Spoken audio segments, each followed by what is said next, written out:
Hey guys. Remember a couple of months ago I said I was gonna do a Hyrule Warriors review? Well, the last DLC pack came out the other day, so I figured now's a better time than any to get to that, so, here we go! Hyrule Warriors. Now this just came out of left field.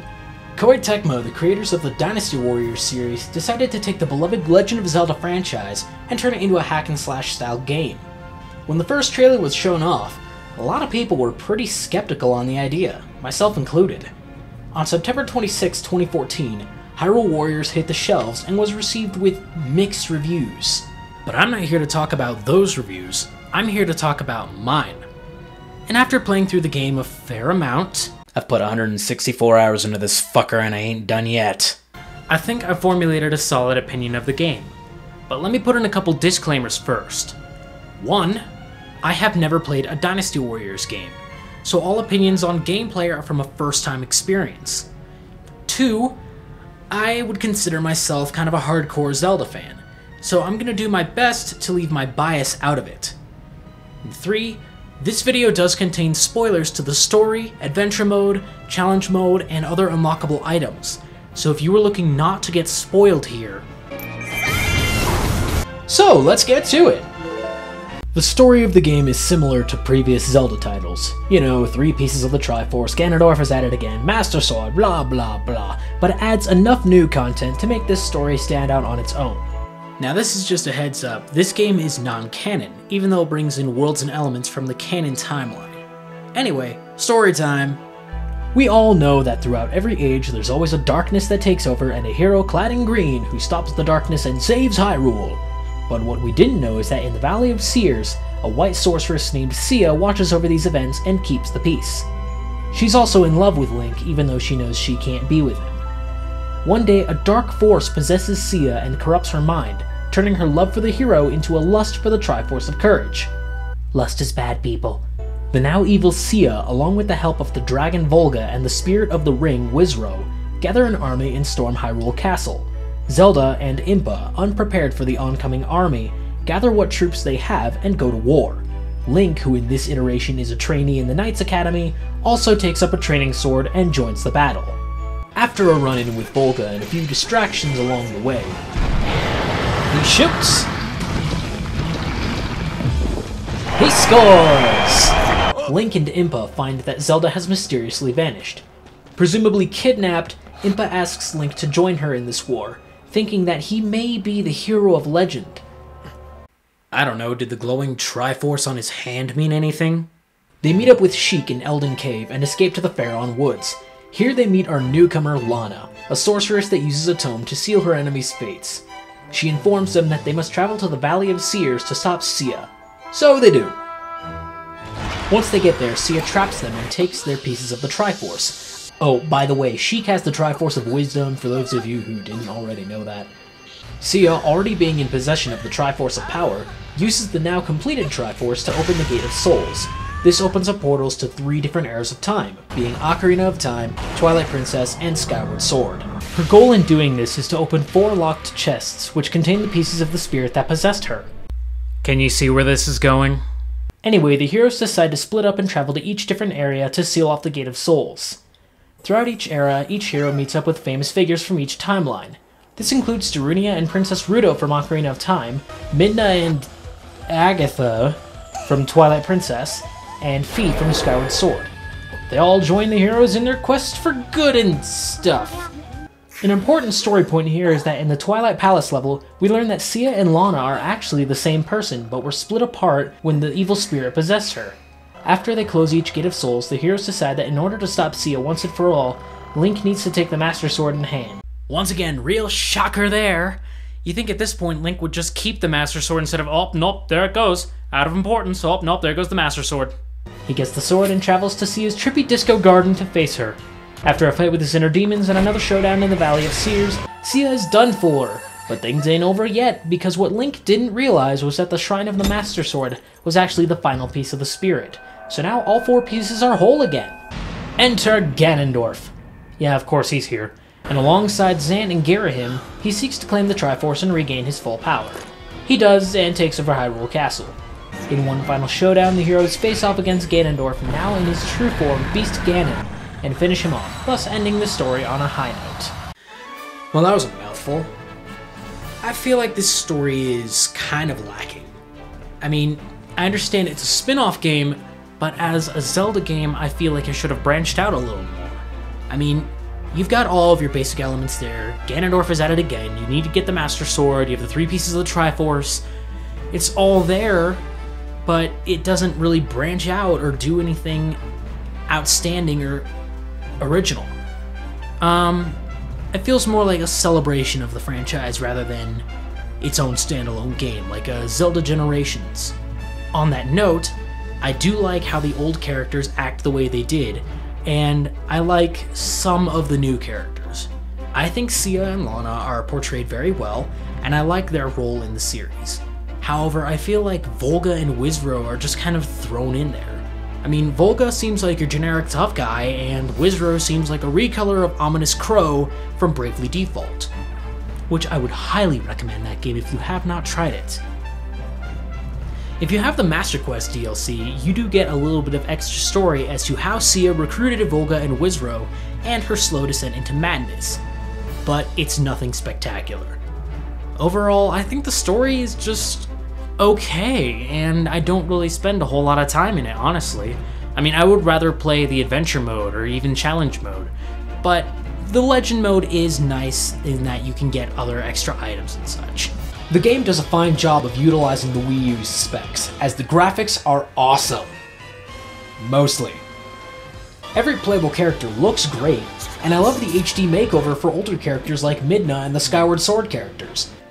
Granted, no design choice is perfect. I mean, why does Zelda's breastplate not connect to anything else? That thing would fall off immediately. Also, why does Ruto have cleavage and a butt crack? Was that really necessary? Also, the Mooks had to sacrifice some polygons for the sake of a smoother frame rate, which still chugs at points of heavy action. I'm not saying they look bad though, the models work for what's going on. Each location is vibrant and beautiful, and I always get a joy in just looking around at the scenery. I love the water temple level just for all the little nods to the original game that they throw in. Look, it's the fishing hole! Hey, it's King Zora's throne room! Hey, it's the water temple! Yay! One issue I do have with the levels though is that they can become very samey, and it can be easy to get lost in them. I'm looking at you, Twilight Palace. And it doesn't really help that the map they give you sucks. I mean, look at this. Where am I playing? I'll let you guess.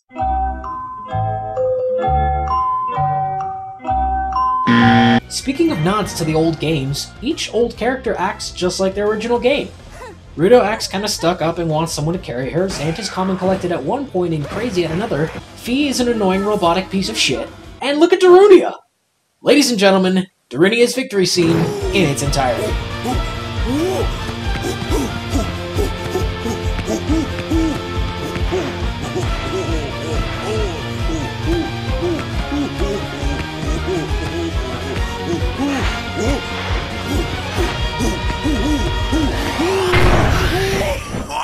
Doesn't that just warm your heart?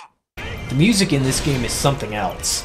It blends the rock of Dynasty Warriors with the powerful orchestral pieces from the Zelda games, and creates masterpieces about 95% of the time. Not really a big fan of the Faron Woods music. There's a pretty even blend of original and remixed pieces, so you'll always be excited for what comes next.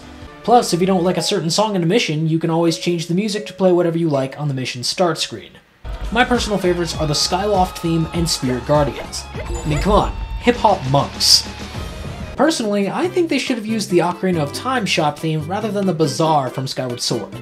It's a more memorable tune in my opinion. I've said it before, but I'll say it again. In terms of gameplay, this is not a Zelda game. It's a Dynasty Warriors game with a Zelda coat of paint. So it's a hack and slash. Slaughter everything. Every level is set out like so.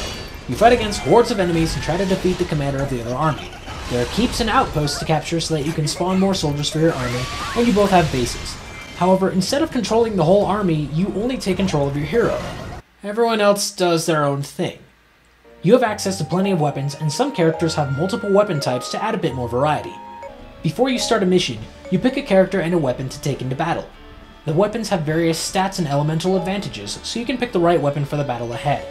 You also have items that you can use in battle, but these must be earned through the story mode first to use them, so you'll always have plenty of options at your disposal. And with all these options come more options! There's a bazaar that you can access by hitting the plus button on the character select screen, and it has plenty to offer. You can create badges to upgrade your warriors with materials you collect from fallen troops. There's a training dojo where you can pay to level up your weaker characters. There's an apothecary where you can create mixtures that add bonus effects to your next mission, and a smithy where you can create the ultimate weapons for your fighters. The game itself has a nice difficulty curve, even on easy mode.